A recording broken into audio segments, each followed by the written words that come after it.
Welcome everyone to this week's Office Hours. I'm Stuart Newsome, and today's session is titled Bridging Gaps with Data Across the Revenue Cycle. Now, if you've joined us expecting to hear from Christina Harkins, who's our Senior Revenue Cycle Manager, well, she's unfortunately not available right now. She's actually at a client site, and that's more important. We do like to take care of our clients. She's being very productive there, so she's there and just unable to join us. But the good news is Christina and I had a lot of discussion around this topic, and a lot of it was in depth. So I'll be walking you through those insights on her behalf. However, we are going to have another episode where she shares her insights because I'm just not going to do it justice because she lives it every day. She is in the data. She understands how to use data in order to bridge those gaps, as the title says. So stay tuned, maybe in one of our podcast episodes in Revenue Cycle Optimized or here on Office Hours. Now, that said, this conversation is rooted in something that we're hearing from imaging centers, radiology groups all the time. And honestly, it applies across the board to all specialties, hospitals, you name it. But what we hear is they'll say something like, well, we've got plenty of data, but we still don't feel like we have a handle on our performance. Now, if that resonates with you, if you understand that issue, maybe that frustration, then yeah, maybe there'll be some insights that I can share with you today to help kind of tease a little bit with what we're going to hear from Christina on another date.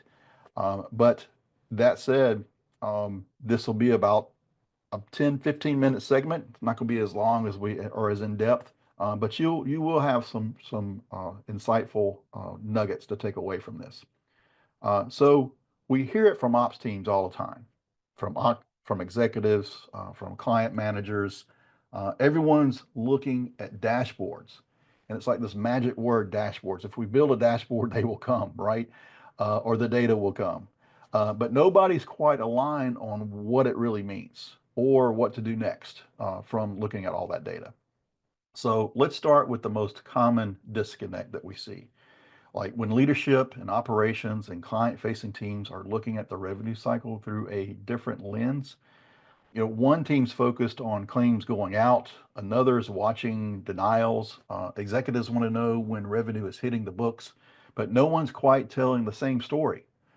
It's the same data, it's just they're not looking at it the way they need to be because they're all basically looking at sometimes the same dashboards, the same analytics from the same perspective. So we've seen this firsthand in a recent conversation with a large imaging center, and it's one of the big ones. The operations director said flat out, we can't even see if our teams are hitting benchmarks. We're flying blind. So again, does that resonate with you? Well, that kind of comment really isn't rare. It's a signal that the systems in place, even if they're tracking metrics, aren't delivering visibility, not where it counts. Because that magic word is metrics, and everyone can have metrics, everybody can have KPIs, but they got to be meaningful.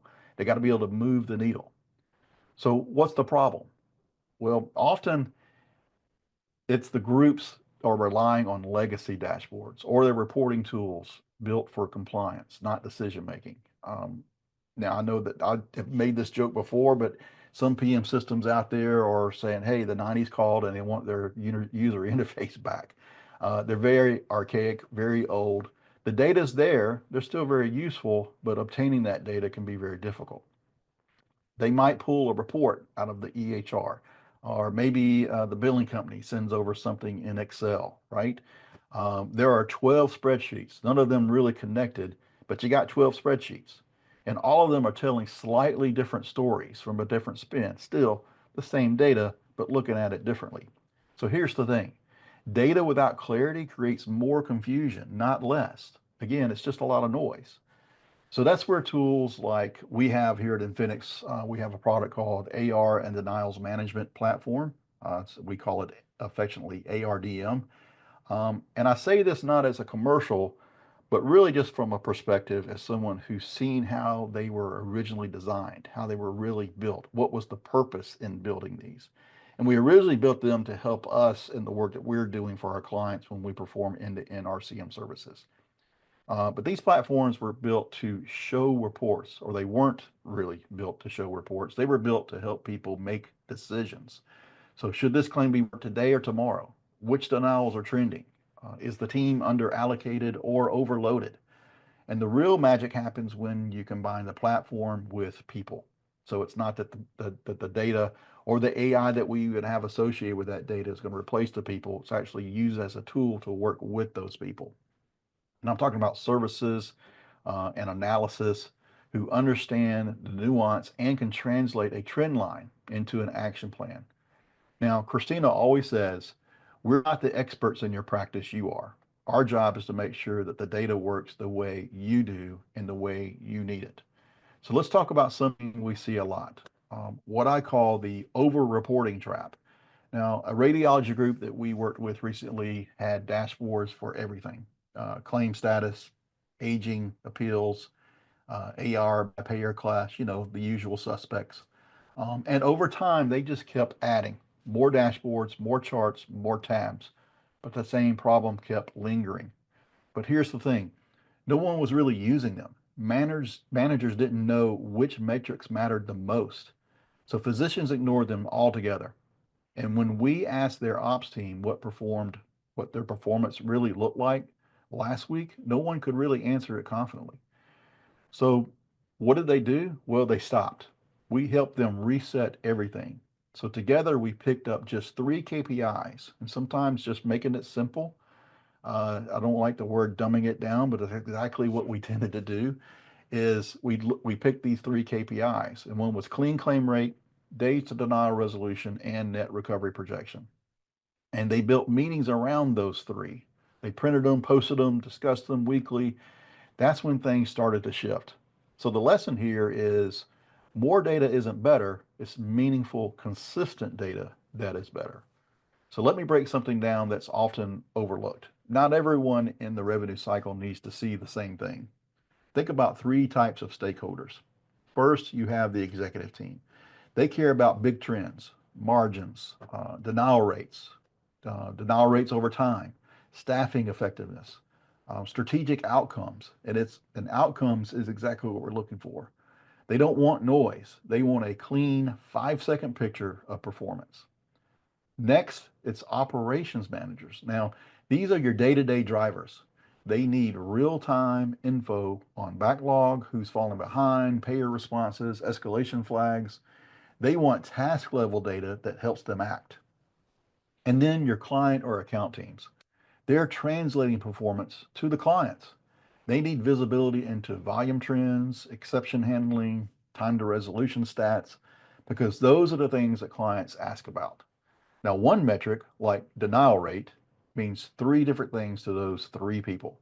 And that's why role specific dashboards aren't a nice to have, they're essential. And that difference in perspective shows up in other places too, especially on how AR performance is measured. Now, for example, and Christina and I kind of talked about this in prep for this, and it's an interesting perspective that I know she can give additional insight better than I can, but I'm going to give it a shot. There's often confusion between tracking payments by payment date versus by data service. But both approaches are valid, but they can lead to very different interpretations. So payment date helps with financial forecasting and cash flow visibility. But if you're trying to understand operational efficiency, how long it takes to resolve a claim, the data service view is far more telling. Now, this kind of nuance is something Christina has a lot of insight into. In fact, when she joins us for the future office hours or maybe an RCMN podcast episode, we're planning to go a little deeper into how she uses both views and how teams can reconcile them without losing trust in the data. So let's talk about what makes a metric meaningful. It's not just about what you can measure, it's what actually moves the needle. Three questions I always ask. Is it actionable? Is it trusted? And does it align with a real outcome? And those three are so important. Take claims touched. You can track it, but what does it really tell you? Not much if we're really honest. Now compare that to something like net predicted recoveries versus actual recovery. Now that's a performance metric, and that's something that we have built in ARDM, where we take an AI agent that evaluates a denial and then measures the propensity for that denial to be paid. And then you can make a decision on the order and the priority in which you work those denials. Again, that's a performance metric that you can rely on. Now it shows you what your system is expected and your team then delivers. And then that tells a story. So when you're choosing what to focus on, you just need to ask yourself, can this metric start a conversation that leads to action? Well, if not, it's probably not worth evaluating. Now, there's also this myth we run into a lot. We just need more customization. And I get it. No one wants a static report. But flexibility doesn't mean dumping 45 filters on a dashboard and saying, you go figure it out. True flexibility means building curated views based on the actual questions people in your organization are trying to answer. For one imaging center, that meant showing weekly claim lag for modality. For another, it was physician productivity by location. Um, Both were custom, so to speak, but neither required the user to be a data analyst. The views were designed for how the teams already operated. So customization for the sake of complexity just creates noise, and flexibility with intention creates clarity. And finally, let's talk about data culture maturity, because that's what all of this really comes down to. You can have the best tools in the world, but if your teams don't trust, understand, or act on the data, then it's just wallpaper. I usually look for three signs that a team is maturing in their data culture. First, they've moved from reactive to proactive, using data to anticipate problems instead of just explaining them. Second, they ask good questions. They challenge the data. They don't necessarily trust the data. I love this one. They want to know the why behind the changes. And then third, data is part of the routine, not a one-off. It's it's in the stand-ups, it's in leadership huddles, it's in board meetings. So if your team isn't there yet, well, that's okay, but just recognize that culture is what makes data powerful. It's not about the numbers, it's about what you do with them. So today's takeaway is this. Bridging data gaps in the revenue cycle isn't about buying the next shiny dashboard. It's about aligning your people, your process, and your platform around the same goals and making sure the numbers actually mean something. Now, if you'd like to see what that looks like inside a system like ARDM, uh, or talk through how to customize your own approach, just reach out. You can find us on our website. You can reach out to us on LinkedIn or watch some of our past office hours episodes. We have a lot of instructional information there, as well as on our Revenue Cycle Optimized podcast. There you can go even deeper. So thanks again for joining the solo walkthrough. I hope I did it justice. We do fully intend to bring Christina into a future episode to dive deeper into some of these topics, especially that AR perspective conversation we touched on earlier. So keep an eye out for her either here on office hours or in our RCM Insights segment of the Revenue Cycle Optimized podcast. Thanks again, everyone. I really appreciate your patience. There's more to come. Trust me, you're going to love it. And we'll see you next week.